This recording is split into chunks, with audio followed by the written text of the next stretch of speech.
Can you hear me now? Yeah, we are hearing you right now. It seems everything okay. Can you see my... Yeah, we are seeing your screen. Can you see my Good screen? game. That's right. Yeah, yeah. But it is a little bit small. Now it's okay. Yeah. Now it's okay. Yeah, it is okay. Good. So can you hear me perfectly? Yeah, I already gave a little bit information about you, but it is much better if you can introduce yourself to our participants. Who are you? I am Dr. Ndongo Abdallahi. I'm a gynecologist and obstetrician actually in France. I am also the physiotherapist trainer here in France and in different parts of the world. And all of us, we can say we are much more interested in pelvic floor and the treatment of pelvic floor dysfunction. I am working clinically in a hospital. I give deliveries and doing some surgeries. And also I do take care of a lot of patients suffering from pelvic floor dysfunction. This is why our topic is going to be about multiple sclerosis, which is a multidisciplinary approach. And we are going to use a non-invasive techniques using wirelessly electrostimulation and biofeedback. So it's my honor and my pleasure to be here again with you and to share this audience. So I would like also, before even we start, I would like also to thank Pelvic Academy. You guys are doing such a good thing to share with different physiotherapists, doctors, whether they are obstetrician, gynecologist, urologist, gastroenterologist, or neurologist, anyone who is interested in taking care of, these patients' symptoms, especially in the field of pelvic floor.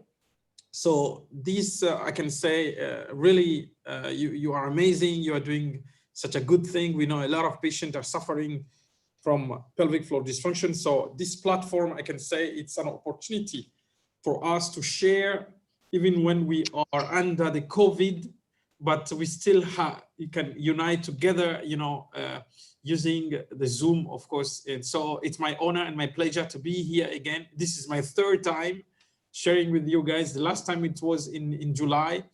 And this, again, we are in December before the end of 2020. So thank you very much for inviting me again to share with you. Thank you. You are welcome. And hoping to be with you again in 2021. I hope. With new subjects. Yes, by the will of God, we will meet again in a good condition. With the allowance of God. Share together. Yes. Absolutely. Okay, then we can begin. Let's go. So thank you very much.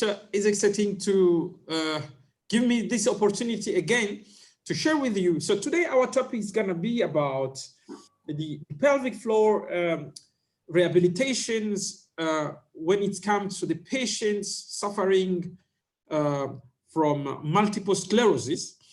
And we are going to use different techniques, and I will emphasize in each tool we will use, and how are we going to help these specific patients who are suffering with multiple sclerosis, MS. As you can see, my name again is Dr. Ndongo Abdallahi, and I'm working actually in France, as you can see, as obstetrician and gynecologist, and also as a physiotherapist trainer. It has been a long time I've been traveling, I can say, in this field of pelvic floor rehabilitation and taking care of patients suffering from pelvic floor dysfunction. And according to my experience, actually, even though my background as an obstetrician gynecologist, I think all these specialties are interconnected. It's so important to have, I can say, a global view in this field. This is how really we can help much, and we can improve the quality of life of this patient. My program today is going to be about these points. The first one, I will introduce a fast or a quick introduction about multiple sclerosis. Then I will try to show the link between multiple sclerosis and urinary incontinence. I will be talking about also sexual dysfunction on my third point. Then I will come to the posteriorly, talking about the anorectal dysfunction. We will also talk about the postural, but also the different kind of pelvic floor dysfunction which are connected to the postural, which these patients who are suffering from multiple sclerosis can have different kind of pain from different parts of the body, and they will have a bad posture, and this bad posture is, of course, unfortunately, a good environment for developing pelvic floor dysfunction. Then we will be talking about different techniques of pelvic floor rehabilitation using a non-invasive way, and then I will try to sum up in some way all these techniques we use in pelvic floor rehabilitation, so that people can understand that the techniques we're using are tools, but it's so important also to go to master different tools. So whenever you have a patient who are suffering from one area to the other, these tools can help us to help them and to treat, and in order to improve their quality of life. Then I will come up to the conclusion, and we will end up with a question and answer. So feel free, whenever you have questions during this this topic, related to this topic, feel free to ask it on Q&A session there, and then our friend, our co-host, Ceze Settings will translate, even when it is in Turkish. I know there are people are watching this from all over the world. If you can ask your question in English, it could be better, but do not feel shy to put it in Turkish.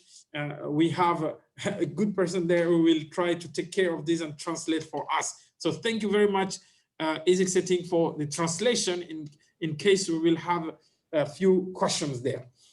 So why today's topic is so important? Why today's topic is so important? Today's topic is so important since we know that we have a lot of patients who are suffering from multiple sclerosis around the world. This is the first point. Secondly, many patients are not aware that there are symptoms in the pelvic floor. That means in pelvic floor dysfunction, whether it is incontinence, or whether it is prolapses, or whether it is about chronic pelvic pain or anorectal dysfunction. They do not know that these symptoms are related. There is a link between them and multiple sclerosis disease, MS. But we should also understand that not all the patients who have this pelvic floor dysfunction have the multiple sclerosis. So patient information is so important to give them the education to know that if they develop multiple sclerosis in a short or long term, they could also end up developing pelvic floor dysfunction. I have a question, is exciting. In your country, as we are just talking, we are sharing this topic. In your country, the patient who are suffering from multiple sclerosis, I guess in your centers of pelvic floor rehabilitation, do they come to you directly, or maybe they are referral doctors, gynecologists, neurologists, or urogynes are the ones who send them to you? Just a question, please. Yeah, in our country, most of these patients, the neurology doctors are giving attention to them. But if they have problem in urological side, they are forwarding their patients to the urology doctors. In our country, it is very rare for these two brands communicating with the physiotherapist and doing cooperation with them. So our aim is to increase the attention, and we are aiming to communicate with them, the neurologist and the urologist and maybe gynecologist. And this is a multidisciplinary situation. If any patient who has multiple sclerosis patients, of course, if they have a pelvic floor problem, it is very good for them to cooperate with the pelvic floor physiotherapists. But in our country, mostly we are receiving information, or we are receiving calls from urology doctors and asking us what they can do by cooperating with the physiotherapist, especially. No, I didn't hear that the neurologist will directly giving attention, but I know that between our participants there are physiotherapists who is in directly having communication with the neurologists, which has a patients for multiple sclerosis. But mostly, as far as I know, receiving such patients directly from the urology department. Thank you very much for your answer. It's important for me to, you know, different countries, they have different ways of, can I say, protocols. So in order for me to be in the mood of the situation there, this is what I was asking to try to understand. As you said, the words you use several times is a cooperation.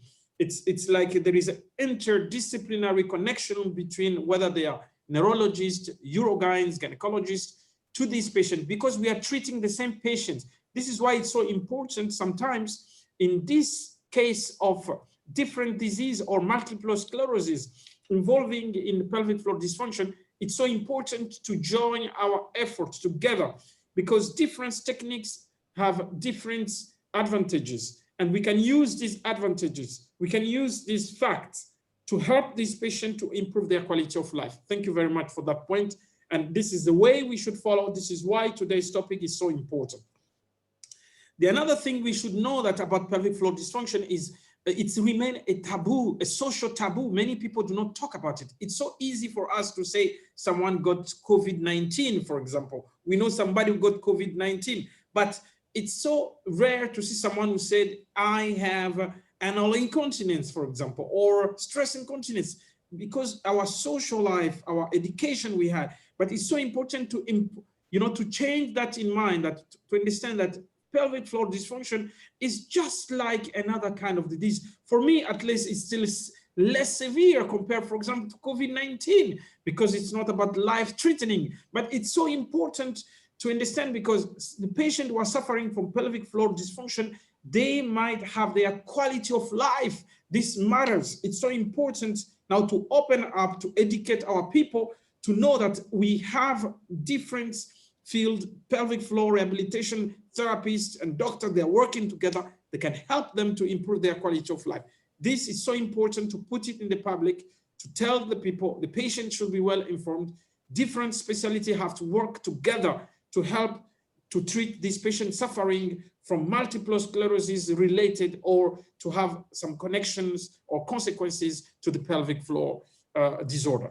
Finding a healthcare provider who understands pelvic floor dysfunction and multiple sclerosis is very important, because they will help, they will guide, they will know how to target, how to help this patient to improve their quality of life.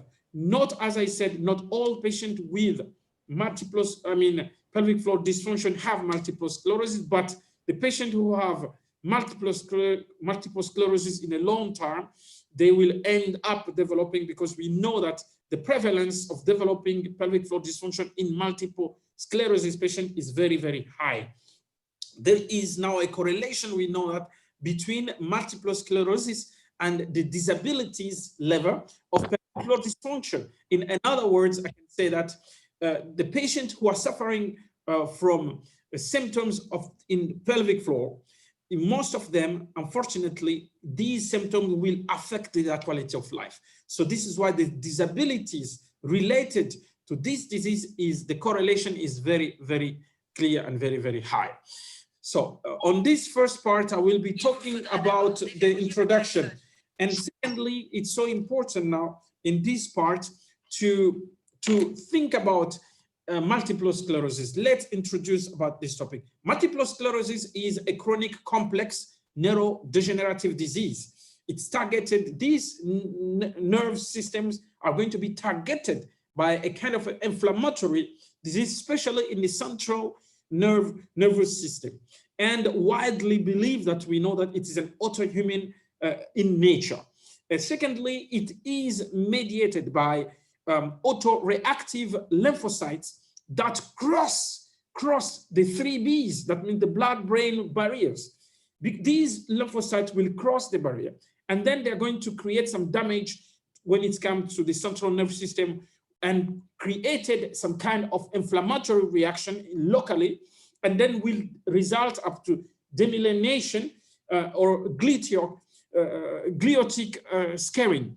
And these areas, including the axons, you know, the formation of the nerve system in different sites are going to be affected by this inflammatory reaction locally. And later on, because these nerves area, whether it is on the central nervous system or whether it is in the medullary part, the region, whenever they are affected, and if this region are interconnected to the pelvic floor function, then this patient will develop some pelvic floor dysfunction. And in other words, we know also that multiple sclerosis is the most common neurological disease in young people. Some of them, you know, they are about 20 to 40 years old. They develop, the highest rank is about the 30s. This patient will develop the symptoms of multiple sclerosis. And we know these patients are young, and their peak is about 30 to 35. The higher the frequency of multiple sclerosis is seen in women compared to the men. It's like about the ratio, it's about one woman to 2 men.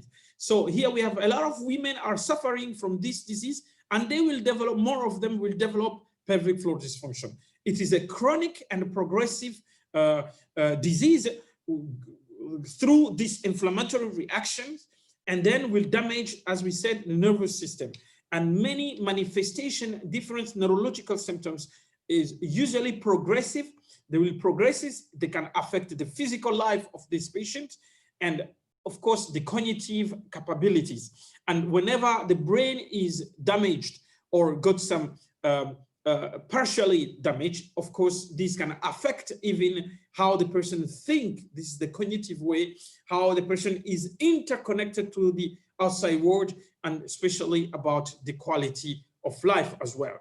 What is the pathophysiology of multiple sclerosis? It's important, before even we go through the pelvic floor consequences, to understand a little bit about it. First of all, as we said, that this disease is a kind of inflammatory disease. It's going to use the B cells through a variety of mechanisms, different kind of mechanisms, and then they will find themselves at the ectopic lymphocyte follicles within the central nervous systems. And then it will develop some antigens. I mean, this, we can say, inflammatory reaction locally, the cytokines and all of these will produce multiplied in that area and damage the local area. And then in general, the affected individuals initially presented their relapsing remittent disease course that is followed by the progressive phases several years later. That means they have like a starting point, maybe a few years later, and then the disease will come up with that. So different neurological system in different sites can be damaged. That means the symptoms of the patient with multiple sclerosis is not only related to the pelvic floor. Pelvic floor is one of them, but it could be in different parts of our body, because since our body is interconnected to our central nerve system. This is why there is a disparity of the symptoms. There is each patient do not have the severity of the symptom from one patient to another is not the same. But we know there is a link.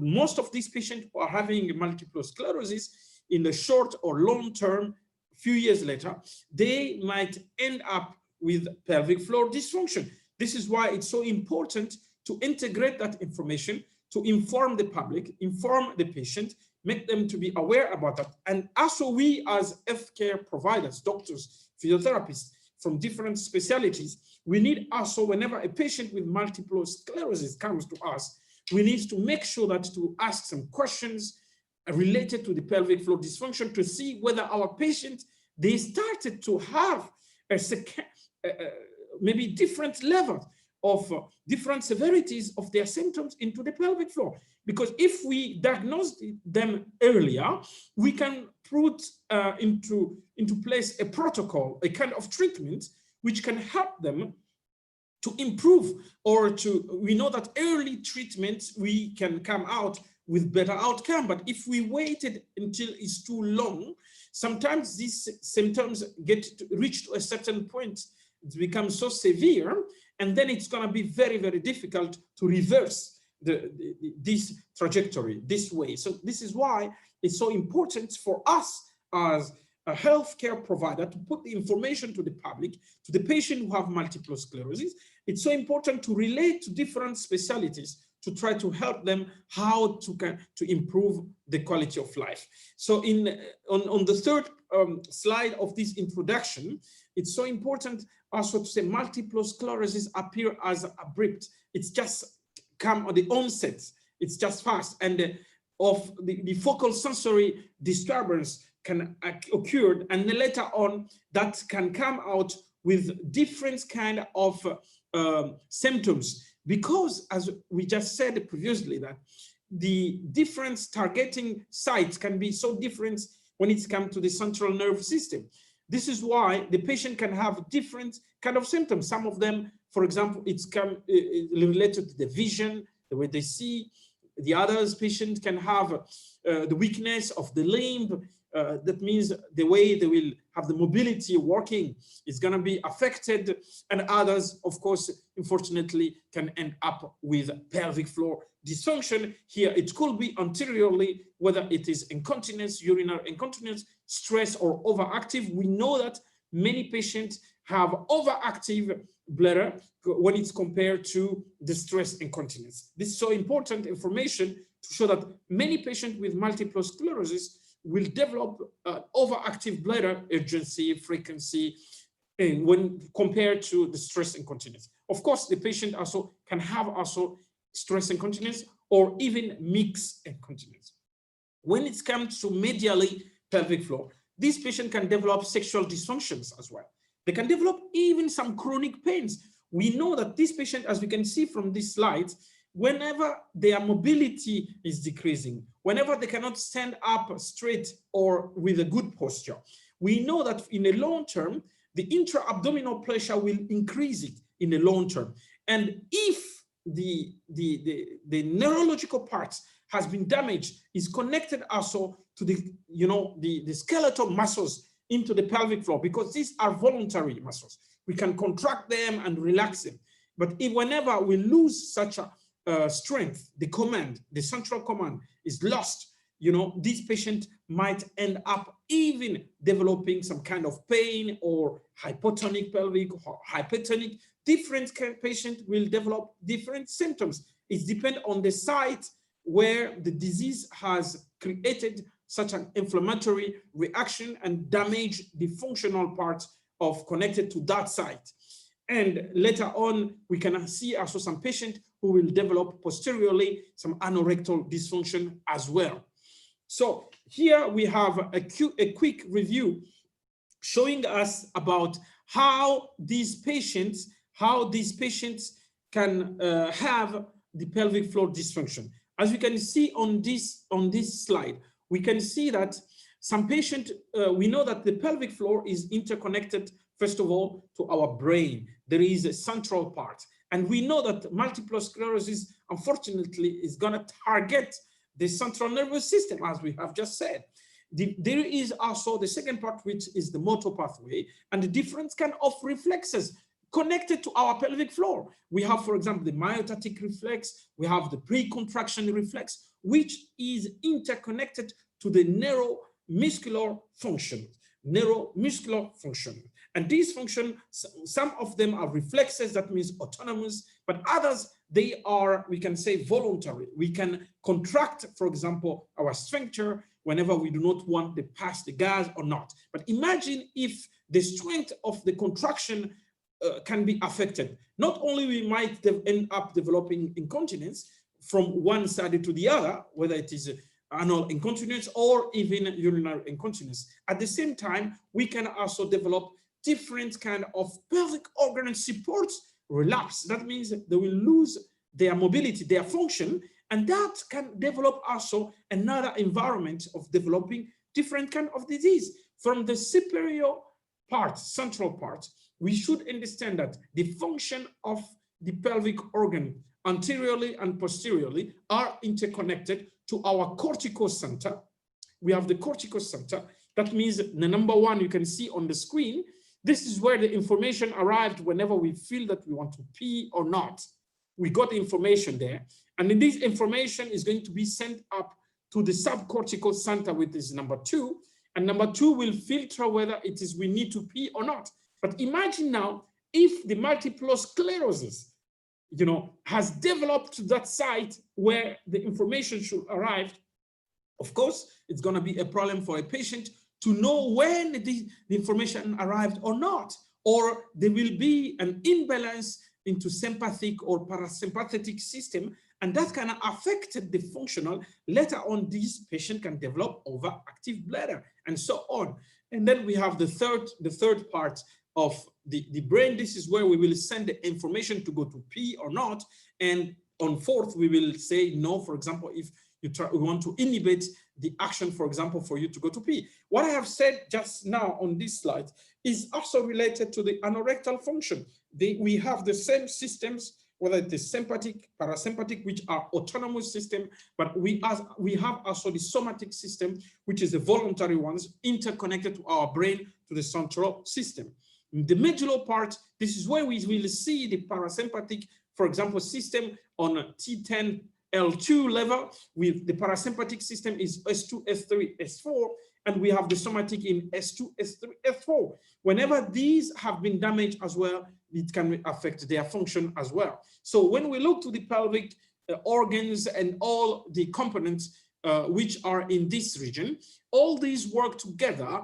We should never forget they are also interconnected to our posture, to our voluntary action, to the way we are, according also to our history, our habit, our way of life. So if there is a person, for example, who gave already 2 or 3, 4 children, and each delivery, it was a very difficult for this patient when it comes to the pelvic floor area. And imagine later on this patient develop a kind of multiple sclerosis. So it's another layer of complication in the region. This is why we have different patients might develop different severity of the disease. But we know, as we have seen in previous slide, that most of these patients are young. They are still young. That means some of them, before just a few years ago, they gave birth. This is how even this disease arrived at in a range of the population young, about 30, 35 years, for example. These people are still young, but whenever they develop also this condition, that can affect the quality of life. This is why it's so important to have that image of different organs working together to make sure that this stability. It's so important to have that such a global view, whether it is anteriorly, medially, or posteriorly. All these organs work together to maintain the stability in this region. Now, let's talk about the multiple sclerosis interconnected to urinary incontinence. We know it's one of the things, it's one of the matter. This is the point we want to make today. So as we have seen in previous slide, I have explained the connection when it comes to the central part, when it comes to the different levels, whether it is the sympathetic system and also the parasympathetic in S2, S3, S4. But we know that the function of urination function is interconnected to our voluntary, to our sensibility, to our feeling. So normally speaking, when the urine reach about 200 cc for an adult in a normal condition, we might have the feeling, but it's not, we don't have to go immediately. But when we reach around 300 or 350, then most of us will stop what we are doing, we will go to pee. This is a normal function. But imagine if the multiple sclerosis has developed when it comes to the decision-making region, number 3, whether I should go to pee, or the filtration level, where number 2, in the central subcortical region, whenever the information reach there, now it cannot be filtrated in a proper manner. This is why this patient might not go or should go several times. There is some stability when it comes to the receptors of the bladder detrusor connected to our central part of the body. This is so important to have this image in mind. This is why here, for example, imagine the patient has the weakness of the pelvic floor created in that region. Then we will find up with these pelvic floor muscles weakness. And this weakness can affect their contraction, their reflexes, and later on, this patient might develop, whether it is stress incontinence or even overactive bladder. We know also the patient who will develop overactive bladder, it is also interconnected to the contraction of the pelvic floor, the voluntary contraction to inhibit the, you know, the whenever you have the will to go to pee or not. When you inhibit that action, you need also, for example, when we drive our car on the highway, we feel we want to go to pee, but there are no toilets around us. What do? We hold up, but right? How do we do it? We contract our pelvic floor after 5 minutes, and then we forget. We don't have the feeling to go to pee. Such action, this is what we call actually the A3 reflex of Mahoney. The A3 reflex of Mahoney is to have the ability to contract the pelvic floor voluntarily, to reach into certain strength, and then that will end up with a negative feedback on the bladder detrusor. Then the parasympathetic system will relax, the sympathetic system will stimulate it, and then the volume of our bladder detrusor will increasing because it has been cooled down. This is why 5 minutes later we can keep on driving on our car until we reach home to go to toilet. But imagine now, this is a normal condition, but imagine in the case of multiple sclerosis, this patient's functioning, that means the contraction function, has been damaged, has been affected, we can call that, partially affected. Then it's so important to help this patient to regain control, to try to bring it back again by training this patient and improving the condition in that region. Of course, there is a kind of adaptation.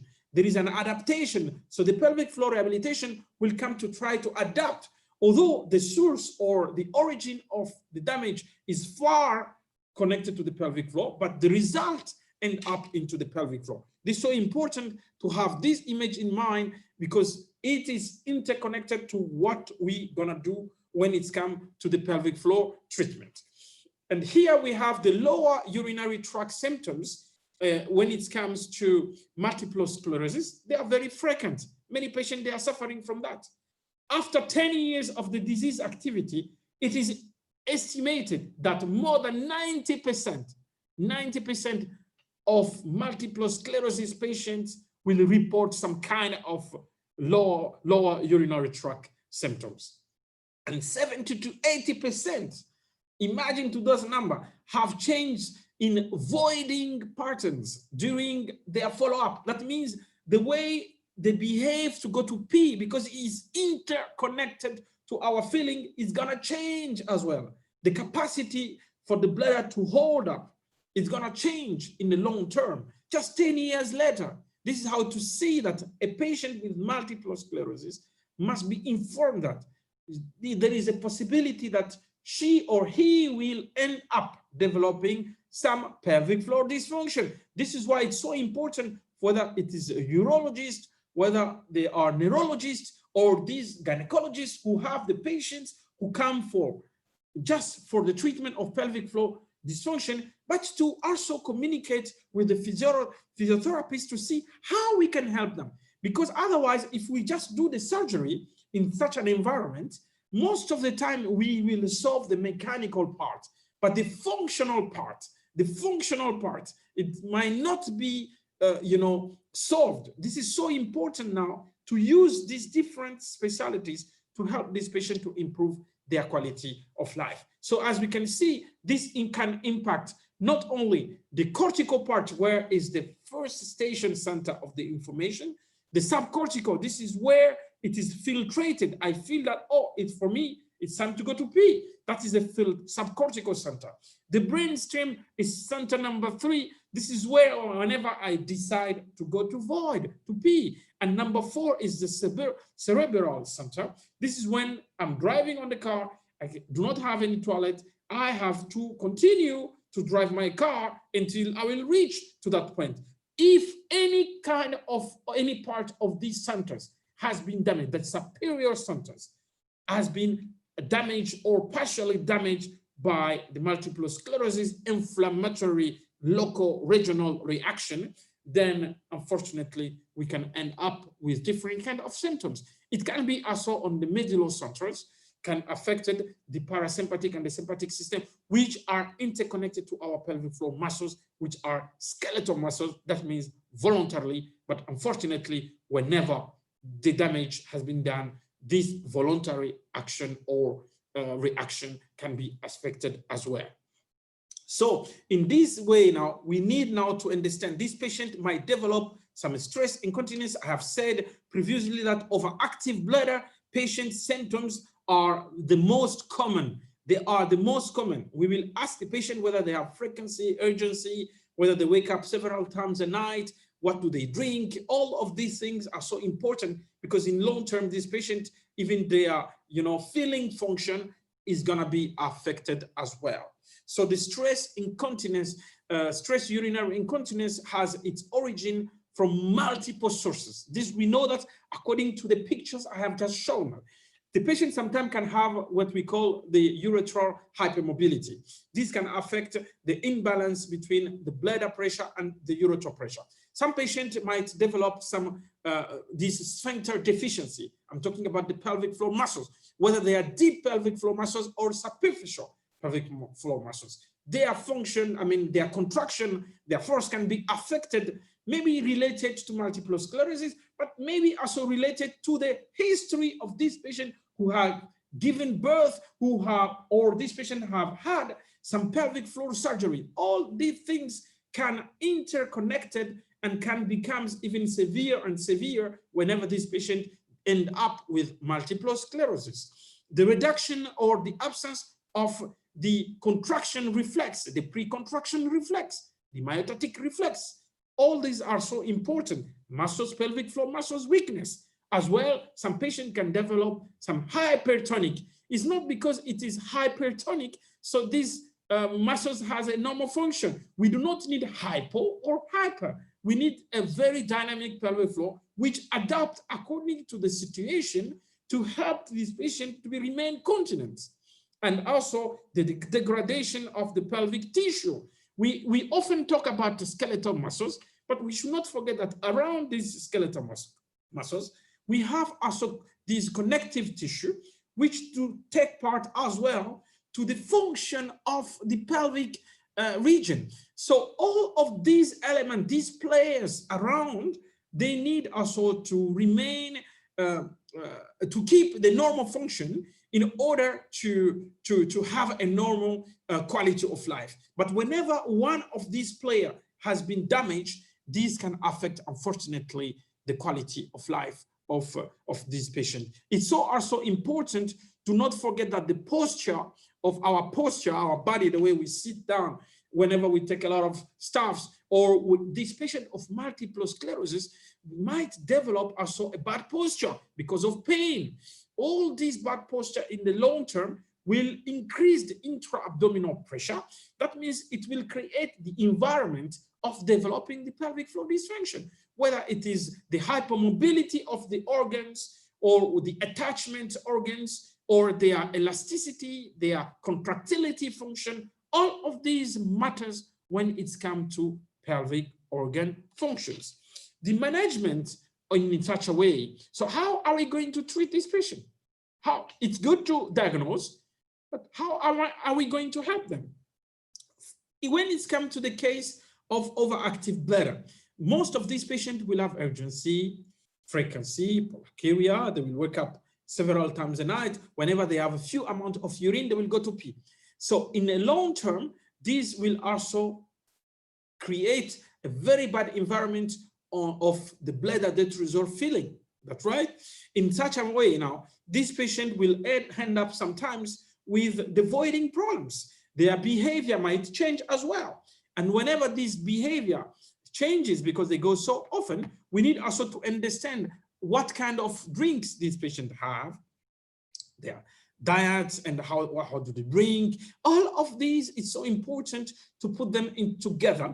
We will now use different kind of techniques, passively or actively, passively using electrical stimulation, actively using biofeedback technique.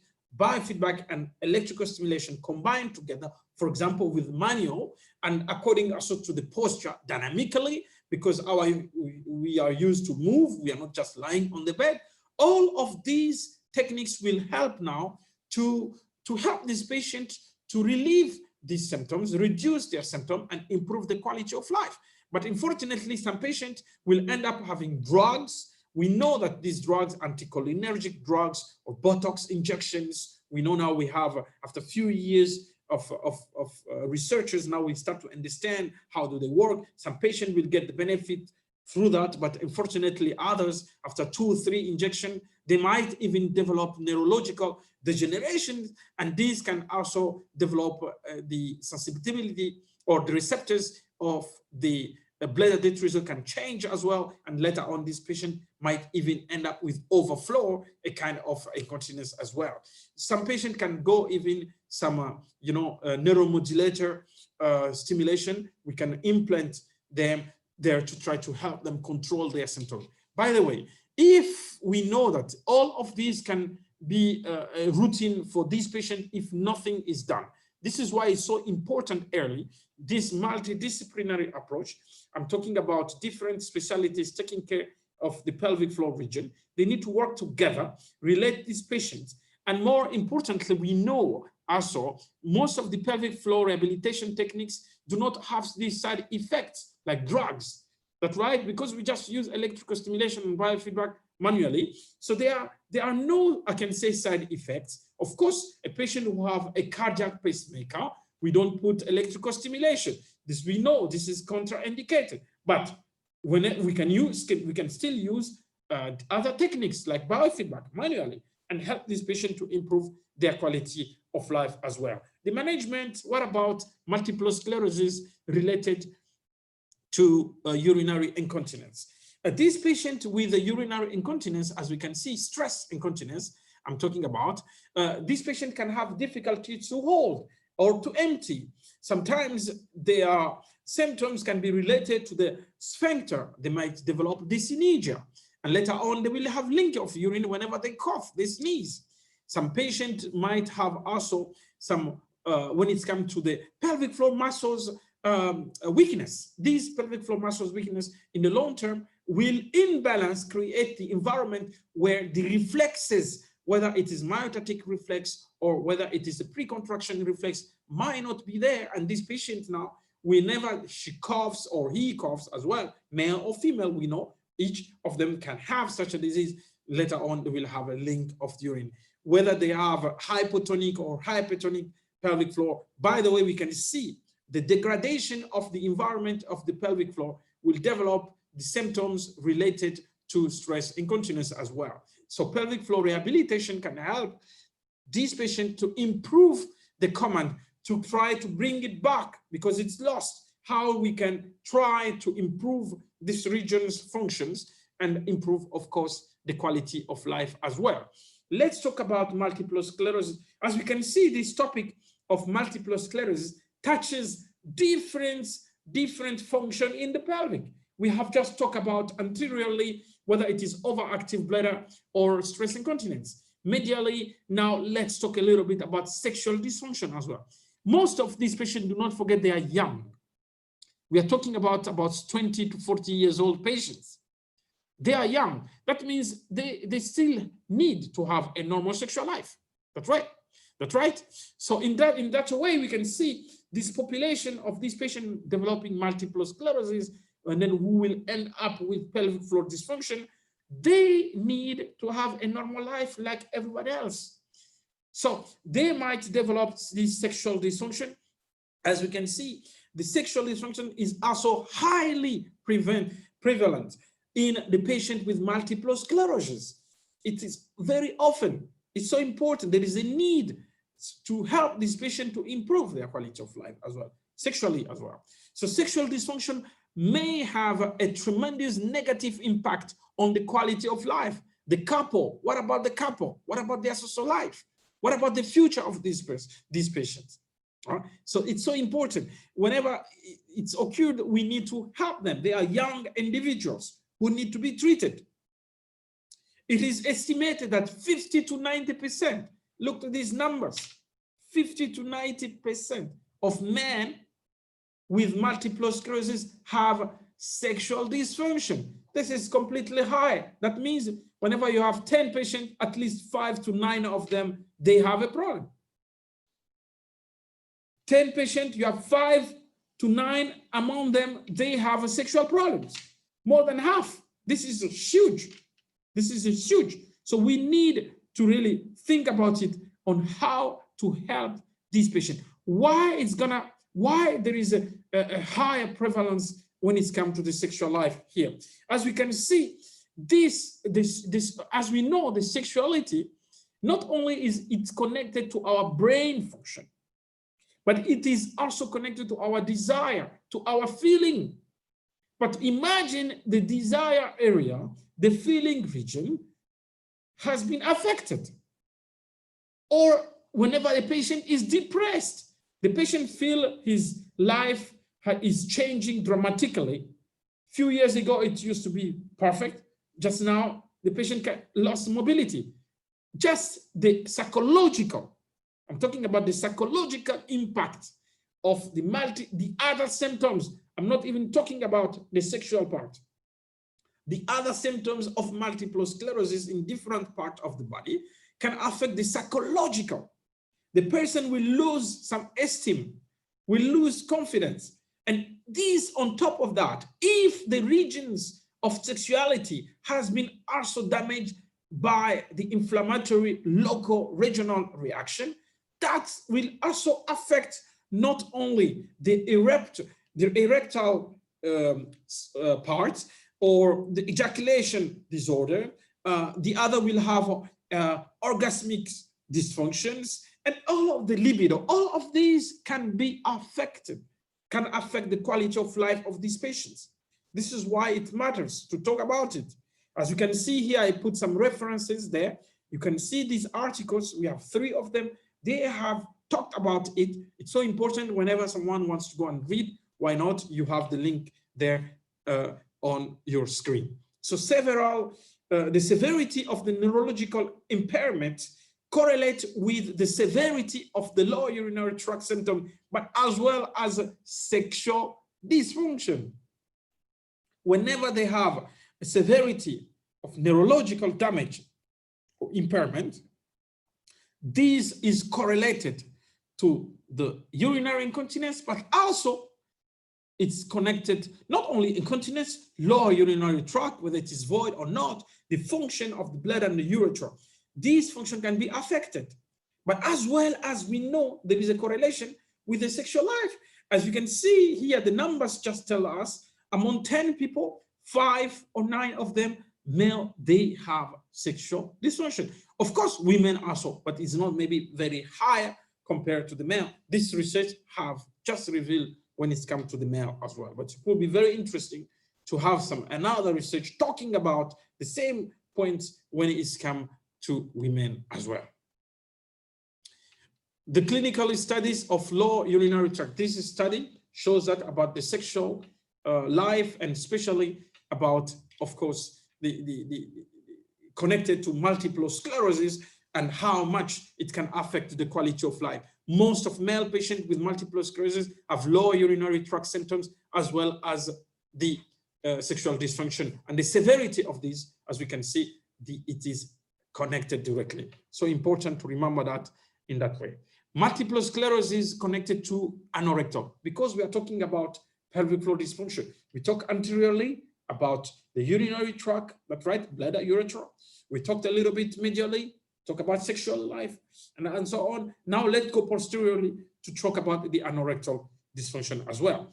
As we know, the anorectal function is exactly related, interconnected to what we have just said when it's come to the central part, which is divided in 4 parts. You remember when it's come to the medullary centers, where we have a sympathetic and the parasympathetic system, all of them, they are interconnected. The receptors in this region, when it's come to the pecten line here, the dental line, pecten line or the dental line, is also interconnected to our brain. This is where we send the information to the cortical, the information reach to subcortical to tell us it's gas, is not stool. So we understand from that. But imagine now, if that pathway has been damaged or partially damaged, this will end up developing other constipation, That means we don't feel the right moment to go. Or we can develop some incontinence. There is something there we are not aware. So we can see the symptoms can go from one extreme to the other.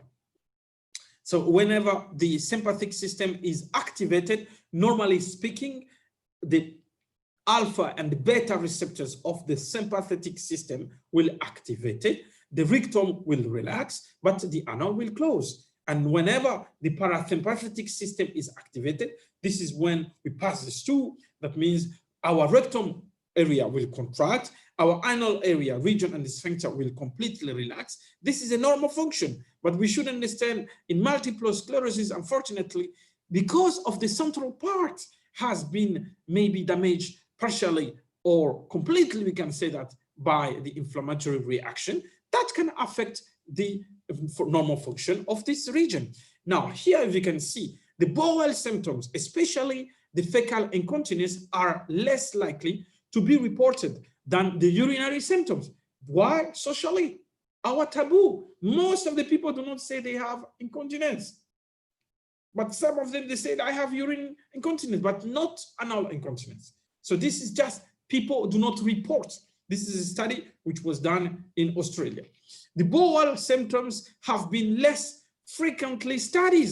This is another point, especially in multiple sclerosis patients. When we read a lot of articles, we found that very few have been reporting about the anorectal. But we know about the constipation, whether it is a transit constipation or dyssynergia. These can affect the capacity or the function of the anorectal area. Some patients will develop the diarrhea and others will develop the anal incontinence. The complexity of the subject. How difficult is it, this subject?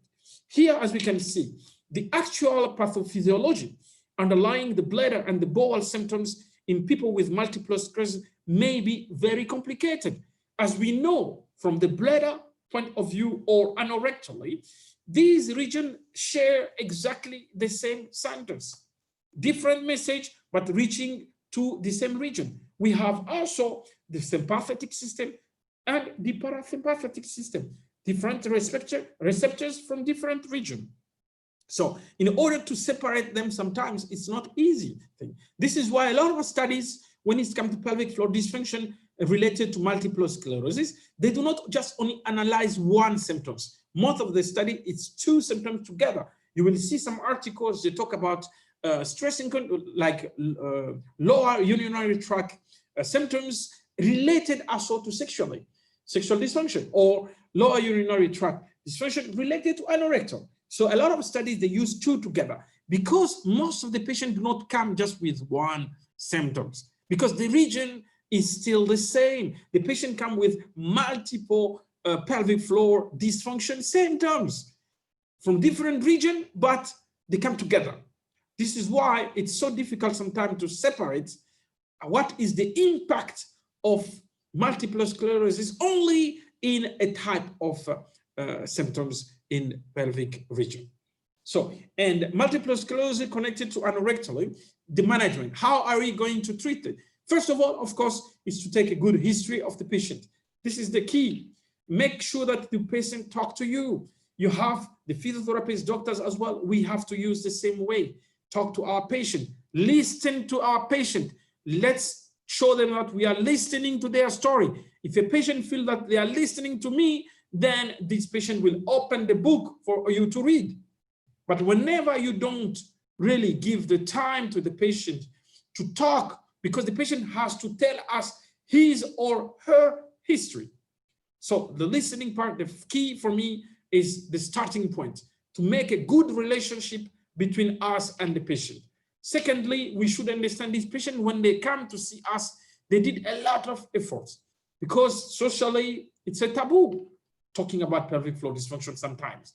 So it's so important for us to show them that we are here to help them. We are here to listen to their problem and we will try to work together. I mean together. The patient will be a central part to our treatment. Then slowly this patient can open up to us and tell us about the real matters. Then we will use the assessment like the manometric assessment, anorectal assessment, to try to understand different reflexes of the anorectally. Is there the contraction, the voluntary contraction, is there enough strong when it's come to the sphincter? The sensation, the sensibilities, is it there? The different kind of reflexes anorectally, are they normally the inhibitory reflex? Is it there? Is it normal? All of these reflexes, we know that there is a coordination when it's come for us to take the decision to go to toilet or not. This is why we need to try to understand when we do the manometric assessment, we will do the profile of the anal, we will see the pressure in the rectal and the anal pressure. Then we will ask the patient, for example, to contract the maintaining contraction. Is it how long the patient can maintain the contraction? The maximum contraction, how strong is it? And then we will do, the testing. Does the patient have constipation or not? Is there any dyskinesia or not? Anorectal dyskinesia. And then we will go to the sensitivity. And then we will try to see the different reflexes, the inhibitory reflexes, the sphincter reflexes. And then we will see when the patient start to feel there is something in the rectum. So here we are going to do the assessment of the capacity of the rectum and according to the feeling of the patient. So during this assessment, manometrically, we will try to understand about how this patient normally in daily life, how does it function? Of course, when you do such assessment, make sure that the rectum is empty. The rectum must be empty. Otherwise, it's so difficult for us to get the right parameters which can help us, especially for the treatment. Remember, you do this assessment because we will use it for helping the patient for the treatment. And physiotherapists are well trained taking care of these matters as well. So we cannot just take care about urinary incontinence and we don't care about posteriorly. As we can see, this patient will come with two problems together, 2 or 3 or 4. It's like a different symptoms into the pelvic region, which we use different tools to help them. And I know a lot of physiotherapists are well trained to master these techniques. This is why it's so important to work together with doctors to send the patient related. There should be some information from the doctors to the physiotherapist, but as well from the physiotherapist to the doctor to see how much improvement this patient has done. In France, this is how we work here. Doctors work together, hand in hand, with different physiotherapists together to help the same patient. Whether the patient comes to a hospital, the patient can also go to the physiotherapist. But there is a connection between these specialties. This is why we don't lose some information. The patient data is so important. We keep all the record. That means the physiotherapist will send the information to the doctor. Thank you very much. You sent me this patient about 2 months ago with multiple sclerosis and also with pelvic floor dysfunction. I use different techniques of electrical stimulation and biofeedback, manually, dynamically, to help this patient. Today, the quality of life is getting better and better. Such an information is so important because only when we share the data, the information, then we will be able to assess our recovering, how much impact the treatment we give is so important. How is it important? Should we change to another way? This is how we need now to work together to help this patient. This study, as you can see, they are talking about the bladder and the bowel dysfunction in multiple sclerosis. Just one study, but looking to different matter together. It's not just one type of the disease. Multiple sclerosis is related to postural. As you can see, we know that the neurological damage, whether it is centrally or whether it is medially, can be damaged. That means our posture can be damaged for this patient with multiple sclerosis.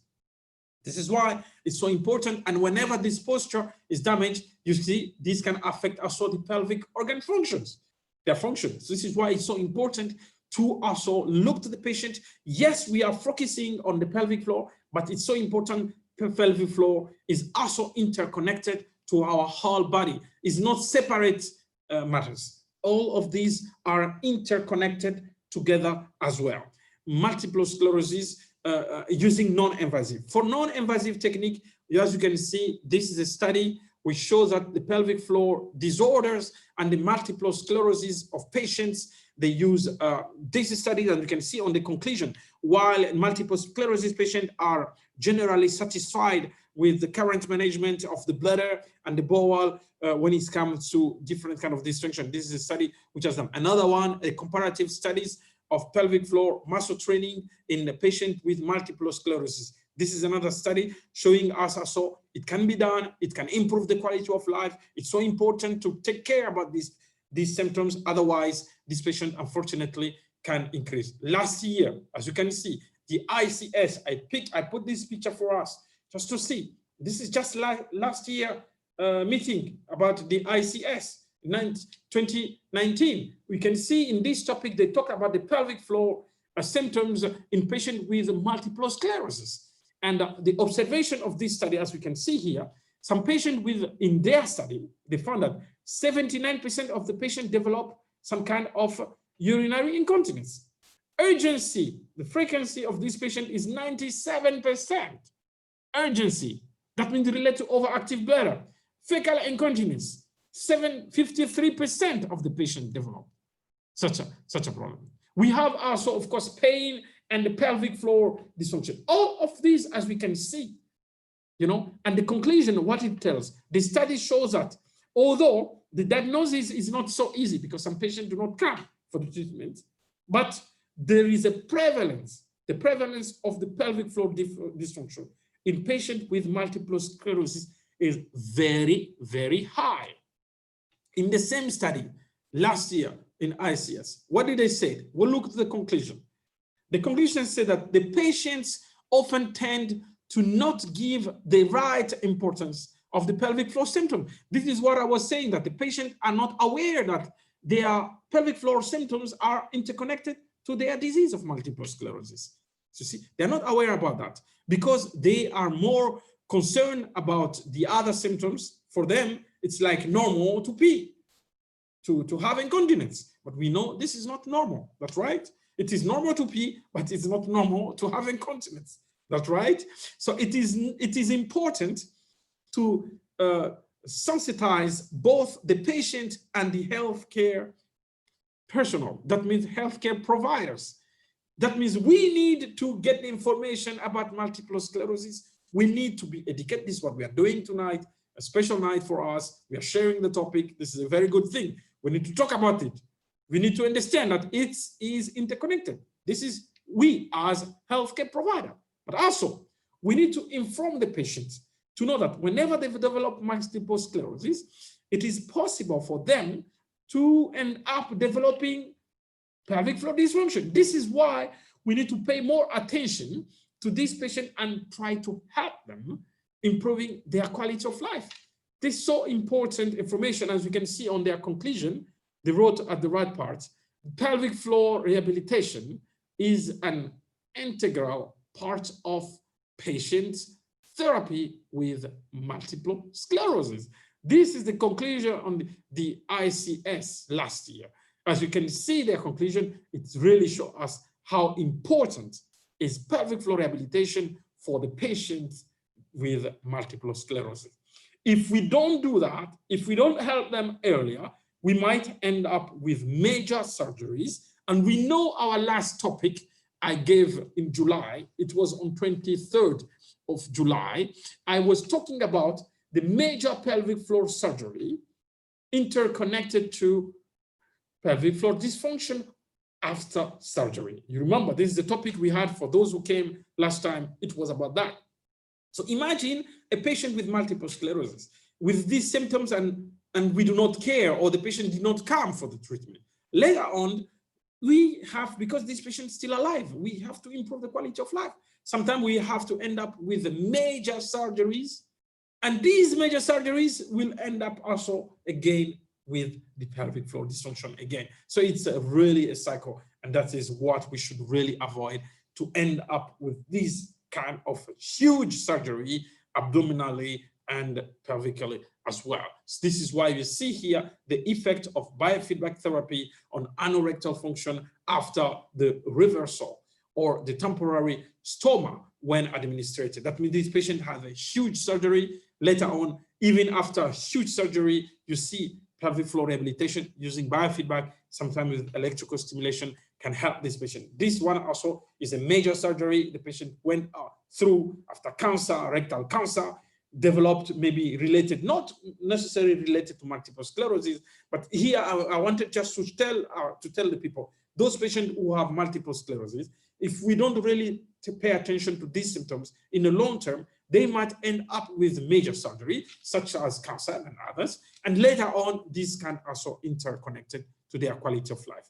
Why do we care about multiple sclerosis and pelvic floor dysfunction? We care this topic, we care about it because it's about social reason. These patients are our brothers, our sisters. They are people who are living around us. It's family members. It is in our society we are living in. And it's in our duty to make sure that, because we choose this major to become healthcare providers, doctors, physiotherapists, that means we have, our aim is to help this patient to improve their quality of life. The self-esteem of most of these patients with multiple sclerosis is very, very poor. This is why it's so important for us to help. Their self-esteem matters. Their quality of life matters for this patient. The patient of multiple sclerosis are at higher risk of developing pelvic floor dysfunction. This is why we need to take care about this. And there is some possibilities using some simple techniques. If we do them earlier, we can really improve the quality of life. Here I have given a clear view about multiple sclerosis and how it can affect the pelvic floor. If you don't mind, Isaac, let me have a quick introduction about the overall view of pelvic floor rehabilitation. Do you allow me? Yeah, I'm giving you 10 minutes because it is already 1:16. You overpassed the time limit, but of course we are giving extra 10 minutes to summarize the situation. Yeah, it goes so fast, I don't even feel it. Okay, just yeah, maybe there will be questions, so we need time for that. Yes, please have a look whether you have some question already. Do you have some there? Not yet. Not yet. Everybody is listening currently. So everyone is listening, so let's keep on moving. So here I will give a global view on how we can use these techniques. Actually, as we can see, the physiotherapists, first of all, they will try to improve the functional part. This is so important. I'm lucky to come from the field of obstetrician and gynecologist, but as well to be lucky, I can say it, to learn about pelvic floor rehabilitation. We as doctors, I'm talking about urologists, gynecologists, surgeons, we do more about the surgical part or the drug part, using the drugs.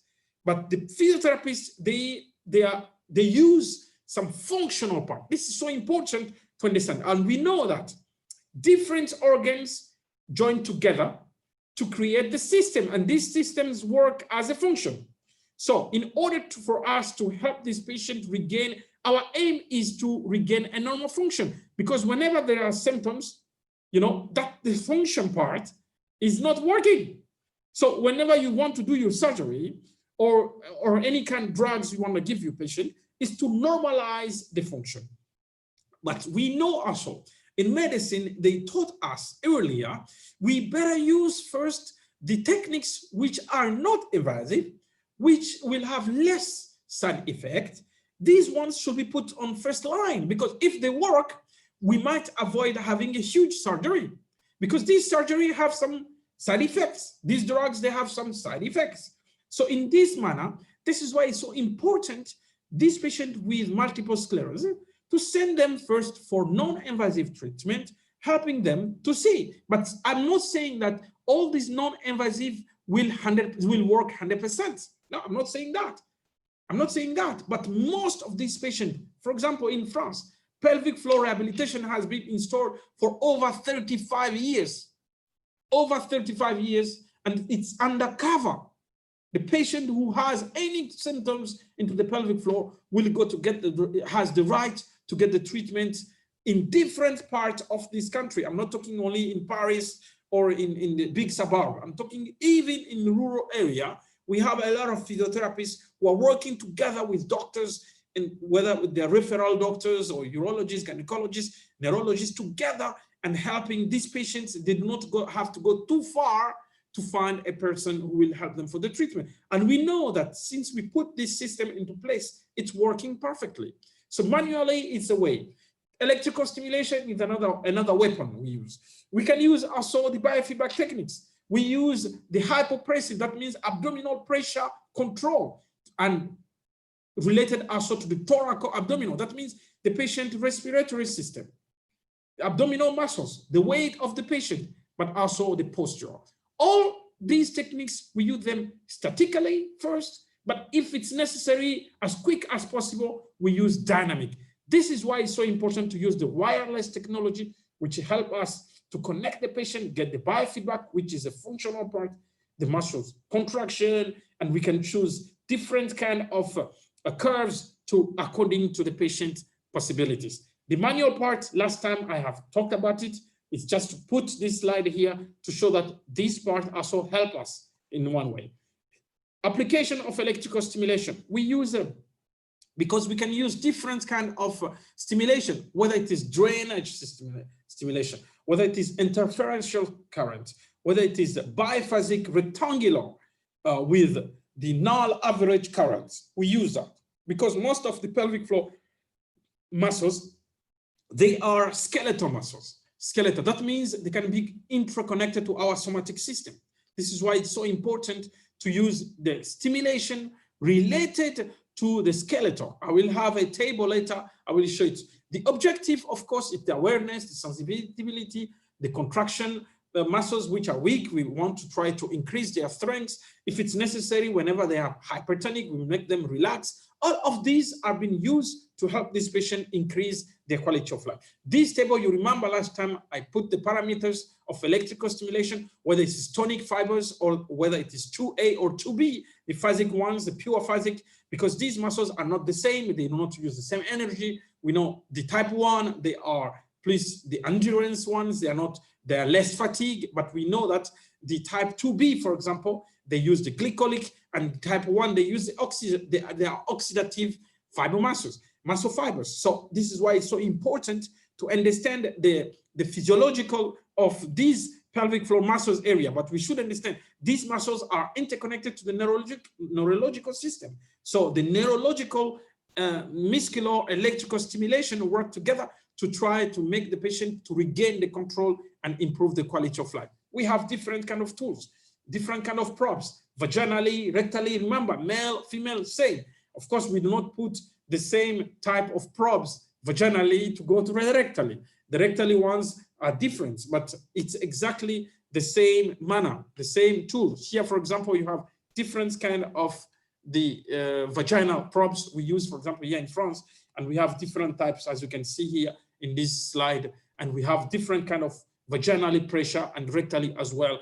All of these is about electrical stimulation, improving the quality of life, making the awareness, and make sure that this patient will have a normal function, whether it is vaginally or whether it is anorectally, male or female, same, we can use the same manner. What about the biofeedback? As I said, the biofeedback, it's the patient will contract and we will try to get the signal of the EMG signal from the pelvic floor muscles on the screen, and then we will try now to put some exercises adapted to the multiple sclerosis patient with the weakness of the pelvic floor, for example, or whenever the reflexes are not there anymore. So we use the biofeedback to try to regain the contraction, the strength. And also it's not about the power, but it's about regaining control, the balance between the contraction and relaxation, and in order to have the continence function or a normal function in general. Biofeedback, you can see the physiotherapist will show the patient how to contract. The patient will try to memorize how to contract, and then we will train to improve such a way. This is why here you have a small video. As you can see from the abdominal and the pelvic region, the muscles will contract in this way. But we will look to the curve on the screen, and we will see how the patient contract and how the patient relax. In that way, we can help to improve. We use here, for example, in order to be able to do dynamic pelvic floor rehabilitation, we use here this wireless technology, which help us to have a stimulation and biofeedback wirelessly. It's just like the patient will be on the screen there, far away. It can go 10, 20 meters far from the screen and keeping on jumping, on moving, according to the patient quality of life, abilities. Of course, we adapt. We adapt. Slowly, we start statically on the table, and later on, we go dynamically, because we know a normal patient has a normal function dynamically. This is why we go dynamic. These are the curves we might see on the screen. For example, this is a phasic contraction, faster and higher. And we have some tonic ones, which is about endurance. So the wireless technology will help us to do such a thing using some tablets, for example. All of these help us to improve such a way we use these advantages to reach. I use this very often in clinically, especially for those patients who have pain. So I use such a probe. You put it on the finger. As you can see here, you have the electrode. This electrode here, you can send different kind of tense currents in case of pain, for example, or if you have hypertonic, you can send some tonalized currents for relaxation. You put your finger there, and of course you wear gloves, you put your finger there, and then you put the electrical stimulation together with the manual treatment together. All of these combined together can help to improve really the sensitivity, because you will go exactly to the place where your patient has pain, or really it's needed for us to work on to improve the quality of this region. Postural, it's so important. If there is asymmetric, whenever it's came to the myofascial chains, these asymmetric on the upper part of the body or on the lower part of the body in this case, or flat feet, for example, related to multiple sclerosis or not, all of these can impact directly the pelvic floor. We use drain electrical stimulation to improve the venous system or the lymphatic system, and also to improve the local regional. All these techniques can be used to really improve the quality of life. I'm not going to show this video because last time I've been sharing it with you using, if you don't mind, maybe it's the last one I will show you here, this video. As you can see, this patient now is going to use different posture. To work normal, and I explained using the biofeedback what is happening in several occasions. During a bad posture, I show on screen that the line reflecting the pelvic floor muscles contraction is descending. You see here, the patient took very bad posture. As you can see on this image, really the curve of the biofeedback dropped. Bad posture dropped. Now see, when the patient will raise up to a normal position, look to the biofeedback on the screen. It's a wireless technology. This is why we are able to do that. Look now, the patient will raise to a normal position. That reflects that in this bad position, there is a lot less pelvic floor muscles activity. You see? Then I asked to walk correctly. You see, when the patient just raise up, just a curve, the patient does not contract voluntarily. Just changing the posture, we have an impact on the tones, the basic tones of the pelvic floor. This is why it's so important to put that into account, that working dynamically with a good posture is also helping the patient to get aware of the stability or the condition of the pelvic floor. Now the patient will walk slowly and fast. We can see also these can impact directly the function of the pelvic. Look at this. Good posture, and I show on screen how the pelvic floor muscle activity increases. Then walking more quickly, even more quickly. You see, whenever the patient walk more quickly, that means there is some intra-abdominal pressure. There is a participation of the abdominal muscles, but also because the myofascial are interconnected to the pelvic floor need to adapt itself automatically, the kind of the reflexes. But imagine now, these reflexes, these functions have been damaged with multiple sclerosis area. So the adaptation will not go there. The connection is not there. This is where we will end up later, sooner or later, with the pelvic floor dysfunction. So this is the image I wanted to share. So what is the light in the future? First of all, we need to talk more about the topic, but we know also the research are so important. From the last decade, the discovery of is so important about the HLA gene, about the major part of the histocompatibility complex in the 1970s has helped us to understand better the mechanism of multiple sclerosis.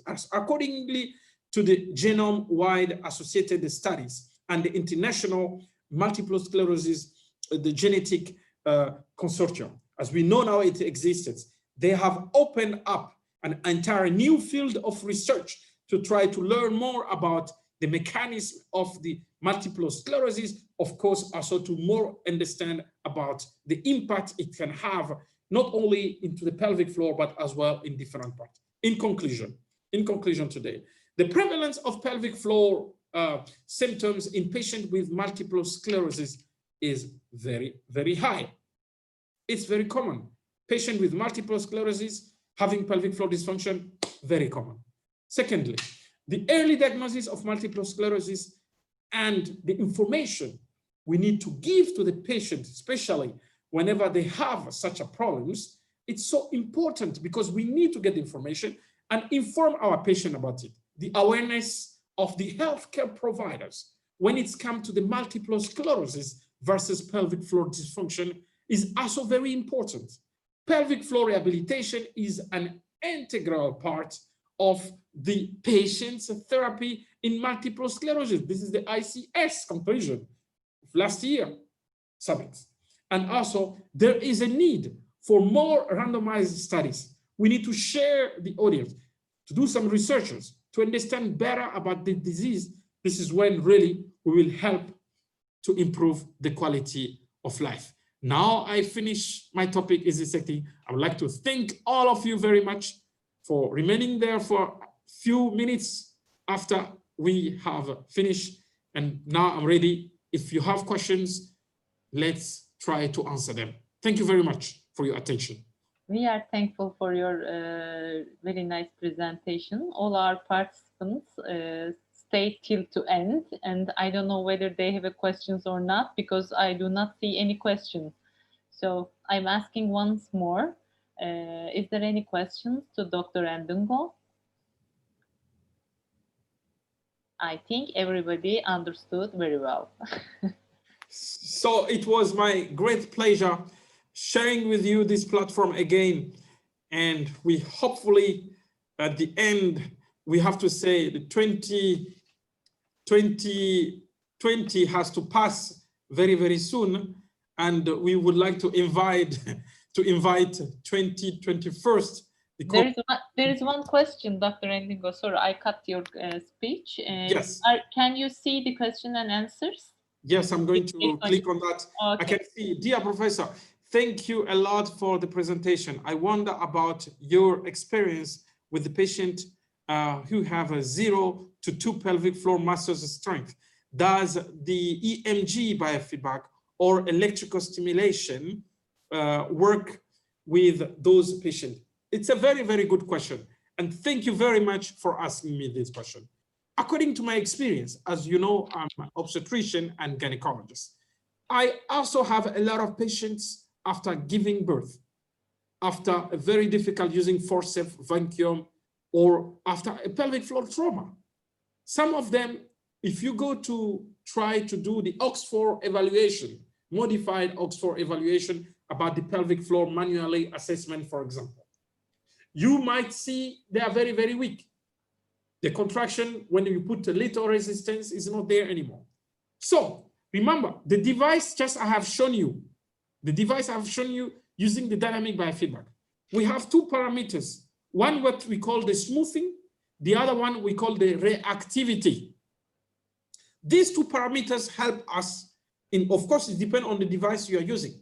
So you will take the patient who seems to have, be careful, yours like zero pelvic floor muscle contraction does not really mean that there is nothing.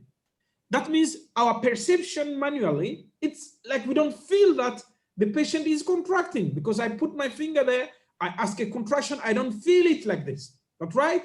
So I call it 0, contract, nothing happened. But it does not mean that there is nothing there. It's because that we cannot, the perception we have on our feeling, according to the fingers, is it does not reach to a point. So with those two parameters, smoothing and reactivity, what can we do? You have now to take the smoothing part, put it to 1. That means to remove the smoothing. Remember, smoothing in such a device help you just to make the curve beautiful, beautifully seen. Remember, I give you one example.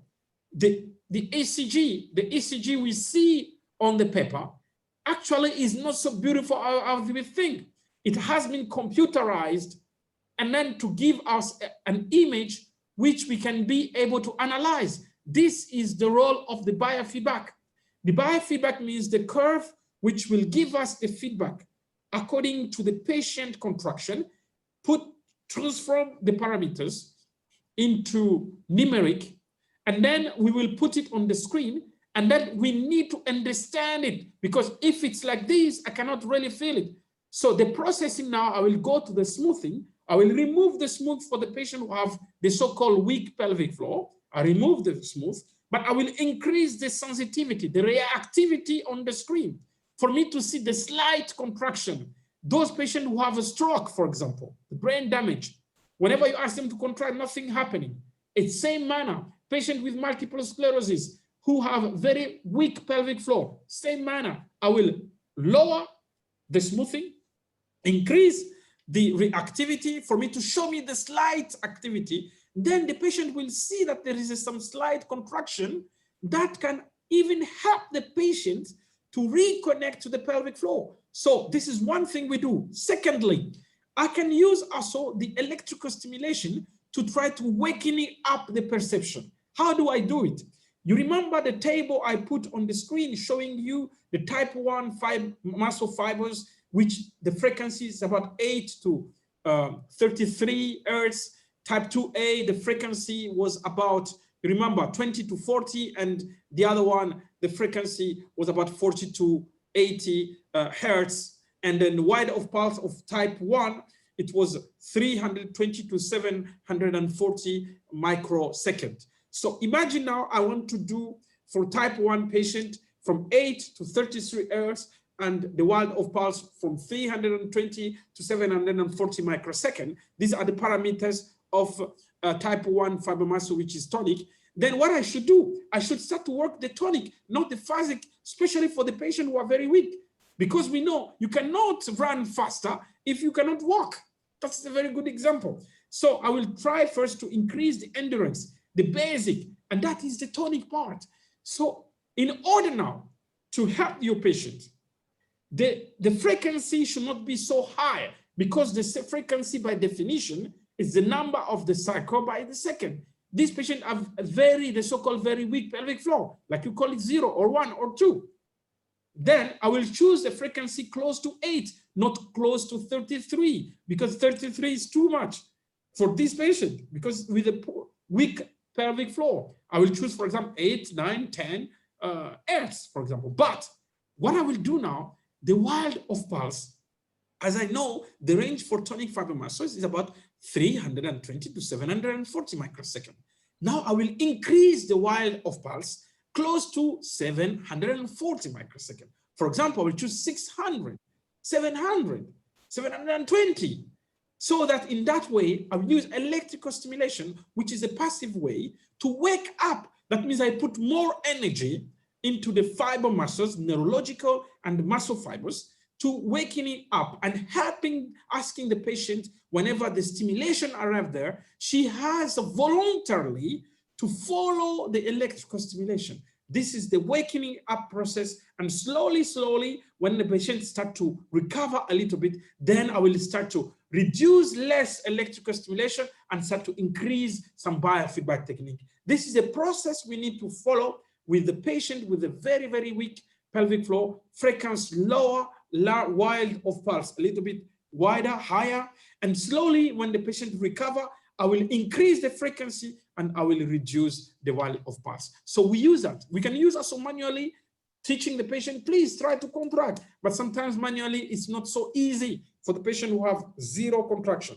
This is why the passive way, because it's physiological, it goes through the nerve stimulating muscle fibers. So we are working on the intra and extracellular using electrical stimulation, and especially the patient can feel the sensation. This is only the best way also we can use to help this patient to improve. We start statically and later on we go dynamically. Thank you very much for your question. I hope I have answered it. This is the way we do it and it's working perfectly. Now another question. Burçin Özürek is asking, what do you think about drugs for detrusor overactivity while continuing pelvic floor rehabilitation? Yes, it's a very, very good question. What about the drugs we use while the patient is having a pelvic floor rehabilitation? Of course, especially for those patients who have overactive bladder. We will use some anticholinergic drugs. I know in your country probably we have them. We have, for example, Tovias. This is the one we use here. We have also others, we call it Vesicare, and the other they call it. All these drugs, you know, the anticholinergic, we can also use them with pelvic floor rehabilitation. But remember, there is one Latin word says prior non seres. In medicine, we learn if you cannot help, better do not harm. Better do not harm the patient if you cannot help. That means always start with a non-invasive. I have said that. Non-invasive techniques are very important since they do not have some side effect.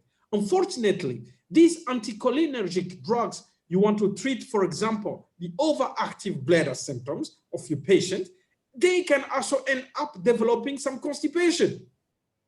That means the side effect of the drugs, okay, you have some improvement sometimes when it comes to the overactive bladder symptom, urgency, pollakiuria, and so on. But this patient now start to have eye dryness or constipation.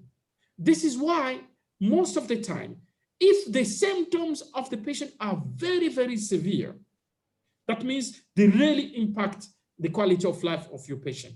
We can start a little bit of drugs as well. You put drugs, you continue pelvic floor, because the pelvic floor rehabilitation, it's just in one section, you will solve the problem. You need maybe a few weeks of treatment or few months to really start to see the improvement. It's a process. But the drugs, if the drugs really works today, the patient today will feel better. But the drugs, if you remove the drugs, then the symptoms comes again. So here now, you have to work on the benefits to the risk. You have to look on the scale according to your patient. And remember, for each patient is completely different. Some patients, they will respond very, very well when it comes to the drugs, but others, the same disease, you give the same drugs in the same amount and you respect the weight of your patient, but the other one does not respond well. The side effects are too much. So here we have individualized. The specific treatment should be given to the patient accordingly to how do they respond. So me, in order to answer this point, if I see a patient comes to me with drugs, I will not stop the drugs, but I will communicate it with the doctors who prescribe the drugs. If I really see that the things I've been doing, the contraction is there, the reflexes are there, the patient start to gain, then we start to reduce the drug and to see how the pelvic floor rehabilitation you have been giving in few weeks, how it's improved the quality of life. This is why me, for example, when I started, most of the time I only started without drugs, most of the time. Only if the patient's symptoms are very severe. That means the patient did not come for too long and then it's too much. She arrived on one day, she cannot sleep. She wakes up 20 times a day. I'm sure I cannot do a good pelvic floor rehabilitation for someone who cannot even sleep. How can she contract if she did not sleep the whole night? You see, in that way, maybe I will put some drug for a few days to see. But I will always, if I put some drug, I will always do the assessment of the drugs. What about the side effect? How does the patient respond to the drug? How does it affect her quality of life? All of these need to be really written down and recorded, and the good communication between you and the doctors who prescribe. If you find that it's a little bit necessary and then it's working, later on you can communicate to the doctor. I think this patient has some ability to contract the pelvic floor. I think the stress incontinence or overactive symptoms are working. I think I can do the PTNS, you know, posterior tibial nerve stimulation, using the same electrical stimulation to cool down the bladder detrusor. This can also improve. We know it's working. There are a lot of researchers. It's working perfectly in order to omit the functions of using the drugs and its side effect. And remember, the PTNS or using vaginally with vaginal probe or rectally when it's male patient, all of these share the same thing, to try to cool down the bladder detrusor, improve the functioning, the feeling, and the voiding, and improving the quality of life. So drug, yes, but be careful with the side effect. Together, possible, but with a follow-up. Better you remove the drug slowly, increasing the capability, then the patient can live without drugs. And that is the really perfect way to reach. This is a target. It can be started with two things together, but later on, less drugs or not, no drugs, only the good strength of the patient after a very good, complete pelvic floor rehabilitation. Thank you very much for your question. And another question. What you can say if underactive bladder is seen in MS patients? Very, very good question. The underactive bladder, or the we call it the hypotonic, the bladder detrusor, which has lost the contractility. Because as we know, in my previous slide, I have been talking about the overactive, that's right? That means the bladder capacity, when there is a few amount of urine, the patient goes to pee. But what about the opposite? That means the patient who really have bladder capacity even higher and higher. We know, for example, some major, like military people, because they do not go to pee at the right time, they have to stand there for hours and hours. Doctors, we are inside the same boat. Physiotherapists, you are in the same boat. Teachers who teach at school, they are in the same boat because we do not go to pee at the right time. For so many years, according to our work, the taxi driver, same. You see a taxi driver in Istanbul who sees, or in Paris or in New York, who sees a customer who comes, will say, okay, I will go later because this is a good business. Later on, for so long, we will develop the underactive bladder detrusor. Underactive. That means the bladder has been stimulated too long under the sympathetic system. It does not respond anymore to the parasympathetic receptors, the M2 receptors. So later on, this bladder detrusor becomes like a big balloon, which does not really respond. And later on, the post-void residual, because when we need to pee, we need a contractility of the bladder detrusor. If this contractility is not there anymore, what's going to happen? This is why it's so difficult to bring back what we lose than to keep what we have. I repeat, it's so difficult to bring back what we have lost than to keep what we have. These patients now who have such a thing, unfortunately, sometimes this receptor has been damaged. It's the same, I even related to this question for those patients who have the Botox injections. After few injections of the Botox, sometimes it can generate the side effect on the bladder detrusor receptors. It will kill these receptors, that means the parasympathetic receptors. And later on, if nothing is done, this patient will end up in the same boat. That means having the bladder under the detrusor. So how do we do it? How to help this patient now to regain again and again? There is a way we do it using electrical stimulation. Especially we can use what we call the interferential currents. Interferential currents, we use very, very high frequency, up to 5,000 hertz. And then we increase the intensity of the currents until we reach to the kind of Batman. That means it's like you are tapping on the bladder area. You have to feel such a thing. So electrical stimulation, whether it is interferential current or using the biphasic rectangular null average current, most important, we use low frequency in that way. That means in biphasic rectangular currents, until we will have such a tap on this region using external electrode or intravaginally, or for the male intrarectally. And then we use electrical stimulation It's just like we are trying to shake a little bit the bladder detrusor. We stimulate. I just give you one very simple example. Imagine us who have a normal function of the bladder. When your bladder is filled already, you're on the queue waiting to get into the toilet. There are few people in front of you.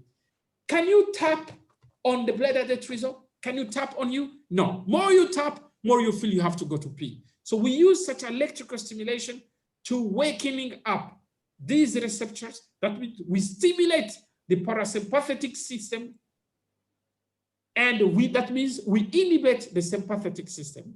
And then slowly we will help this patient bladder detrusor, because the bladder is a smooth muscle. It cannot be controlled voluntarily by our brain. So this is why we use the electrical stimulation path to help us stimulate the bladder detrusor indirectly to inhibit the to inhibit the sympathetic system, activate the parasympathetic to go to void. And most of these patients will have the post-void residual. That means after a long period of time, they will even end up damaging the bladder neck. They will end up with what we call the overflow incontinence, a kind of stress incontinence under the hypotonic bladder. So we see now these patients in the long term, they can even develop for so long, they have 500 to 1 liter of urine for so many years. They have been carrying it for too long. Infection will be there, but more even importantly, they will even end up damaging the bladder neck structures, the paraureteral structures, including the sphincters area. Some of them will end up hypertonic, and this patient will be with pain and such a feeling which is uncomfortable. They will end up with hypertonic. That means even when they go to pee, they do not really relax completely. They do not relax completely the pelvic floor. So we need also to teach this patient to relax when they are inside the toilet. That means we will use the biofeedback techniques for them to see they are not relaxing. And we use electrical stimulation. We call it the tonalized 1 Hz, about 200 microsecond wide of pulse. Such a very, very low frequency will increase the intensity of the currents until we have the pulse, very, very low pulse, like the pulse of our blood pressure. And then in the pelvic region, of course, in that area, that can also help to relax those who have associated hypertonic bladder. So you see, your question is so important. When we have hypotonic bladder, we have to stimulate using the bladder detrusor to stimulate the parasympathetic system and directly to stimulate the bladder detrusor contraction on one way. On the other way, we need to open the door down. That means to well relax the pelvic floor. So we use biofeedback or electrical stimulation for relaxation. These two together combining, of course, with a good habit, good behavior of the patient, inform about the situation. Otherwise, if this continue, it can even damage the kidneys there on top, and that is not really, it's life-threatening. We have to really avoid it. Your question was so interesting. This is why I went a little bit deeper to make it clear for everybody. We have so many good tools which can help us to treat this patient, whether they are post-surgically, they have hypovolemic or hypo situation, whether it is bladder detrusor or whether it is to the pelvic area. We have those tools which can help us to understand what's going on inside our patients, and especially to help them how to open the door and improve their quality of life. Thank you very much for such an excellent question. Now we have 2 more questions. If you open the question and answers part, and I would like you to read it and think how you can answer it in a very short way. Okay, please read it. Already come close to 2 hours. So please read the last 2 questions in question. Okay, for using electrical therapy in some study on the control group, how can we use sham therapy? And can we increase the stimulation a little bit, or we can? Of course, for any study, in order for us to understand what's going on. First of all, which subject are we going to do the study? That means what type of the disease? Let's say here we are talking about multiple sclerosis related to overactive bladder, for example. We need to understand about the multiple sclerosis area, the different symptoms in the other parts, but also now we want to understand about what's going on when it's come to the pelvic floor dysfunction. We need to have two groups, what we call the experimental group, where we will put some protocols. It could be one type of protocol, the combination of two protocols, or even multiple protocols in the experimental group. For example, I want to know that the patient who have multiple sclerosis and the symptom of overactive bladder, should I, if I use the PTNS, posterior tibial nerves stimulation, compared to intravaginally probes, which one recover better, faster than the other, for example? So I will put in one group A, experimental, where I put only PTNS. The group B, I will put vaginally electrical stimulation. So I will follow this patient. And on the other side, the control group, for example, I don't do anything. I want to believe, I want to know if electrical stimulation using PTNS, does it work or not? The other group, I just give some advice, be careful, or I do not use any electrical stimulation. Be careful. I ask everybody also to be careful. Then I will follow this group for few months later, and each time I will evaluate the assessment before the treatment, and then. And at the end, I will look to the result to see who benefits through the, then I will look to the statistic to try to understand how electrical stimulation using vaginally or anorectally compared to the PTNS or those patients who did not have anything. Does it improve? Later on, I will have an idea to saying on the conclusion, this way of treating the patient, it's work, or the hypothesis says the other one does not work. So in order just to understand, this is why my final point in my conclusion, I talk about the research.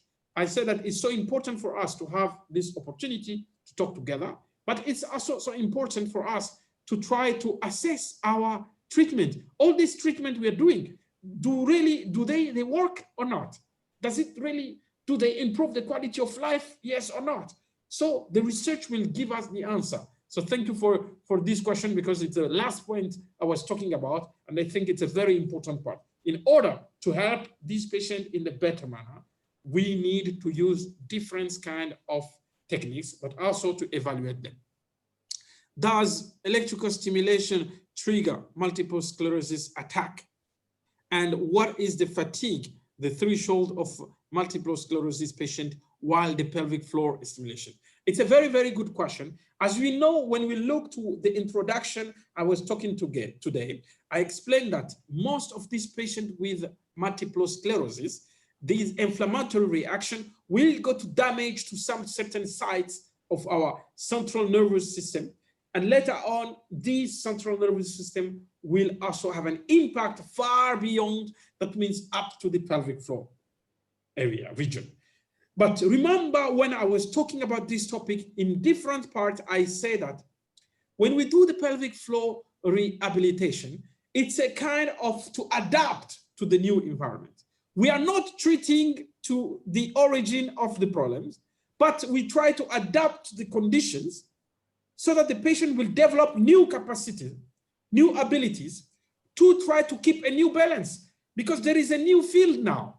A patient without any multiple sclerosis, imagine, is at this platform, using this area, region, the environment, pressure, everything, it's about this situation. But now you move to winter, you change to another climate, another situation. You need to wear clothes, you need to adapt to the environment. It's exactly the adaptation. The capability, our body has the possibility to adapt, use some other strength to come to keep the balance according to the symptom. We are not treating the cause, but we are treating the symptoms. And by treating the symptoms, now it's very interesting to see, for example, such as studies. A lot of studies have shown the improvement of the quality of life of the patient using pelvic floor rehabilitation. I have shared few studies there, and you are free, you will find a lot of through the internet. Using pelvic floor rehabilitation, there is some improvement using electrical stimulation and biofeedback when it's come to pelvic floor dysfunction for the patient with multiple sclerosis. We have seen a lot of articles I share with you here. But it will be very interesting when I look to your question to think about, does this pelvic floor dysfunction, as just you said, does it really even stop the evolution of the disease? Or does it even make it slower? That means the impact of the symptoms, as you see on the conclusion, the severity of the neurological damage is correlated to the severity of the pelvic floor dysfunction symptoms.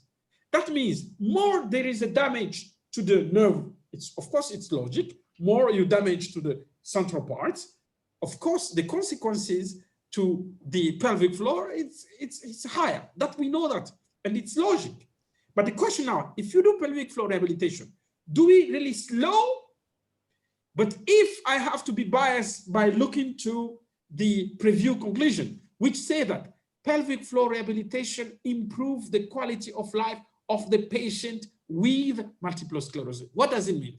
It means the patient have had, before pelvic floor rehabilitation, they had their pelvic floor dysfunction this high. After sessions of pelvic floor rehabilitation, it lower a little bit. There are symptoms, that means it's improved the quality of life. In this way, we can see that there is some correlation on improving the quality of life for the patient with multiple sclerosis. It's lowered their symptoms, improving their quality of life. But I haven't seen a study which says that by improving the quality of life, we also slow down, for example, the evolution of the disease, or we even stop the evolution. But this is still a question which need to be answered. The patient who will have such a treatment, after, let's say, 10 months of good treatment, there is improvement. But we know also, if the patient go back to the society and lost what she or he gained during the pelvic floor rehabilitation, 6 months later, 1 year later, or 2 years later, then the symptoms come back again. We know we have that experiment in a lot of pelvic floor rehabilitation using the techniques treating the pelvic floor dysfunction. This is why it's so important, just to conclude by saying that, yes, pelvic floor rehabilitation helps. Look to the ICS conclusion of 2019. We know it has been advocated. It should be the first line choice of the treatment because it has no effect and it's helping the patient to improve their quality of life. That it has been done. It has been accepted by most of international committees. Yes, but it will be very interesting to see in the long term, how do this patient will respond to such a treatment? Should we just give this short treatment and that's over for forever? Does it really last longer? Does it stop the evolution? This question needs to be answered and we need to work. This is the question even according to the preview one. So we need to do some research to go deeper in this topic. It's a very, very open topic, very interesting. And I hope why not, to jump on this topic and to try to bring out the result in near future. Thank you very much for your question. And I hope you have enjoyed the topic and I really enjoyed it. And I hope next time we will meet for other things. Thank you very much for your attention again. Finally, I would like to say thank you to you and to our participants. It was great presentation. It was very energetic as usual. We used to have your energy in such sessions. And we are really appreciated for our participants' attendance who stayed till to end of 2 hours finally. Again, we reached 2 hours and the questions were really great. And thank you for your detailed answers. And thank you for the very nice questions. Thank you very much for your question and for your attention. And I hope by the will of God to see you again in New Year. COVID. Thank you very much. See you. See you. Thank you everybody. Thank you, Dr. Abdallahi. Thank you. Have a nice day and good night, everyone there. Thank you. Bye bye. Take care. Goodbye. Thank you. Arkadaşlar, katıldığınız için ben tekrar teşekkür ediyorum. Yeni yılda yeni eğitimlerle tekrar bir arada olmak dileğiyle herkese hoşça kalın diyorum.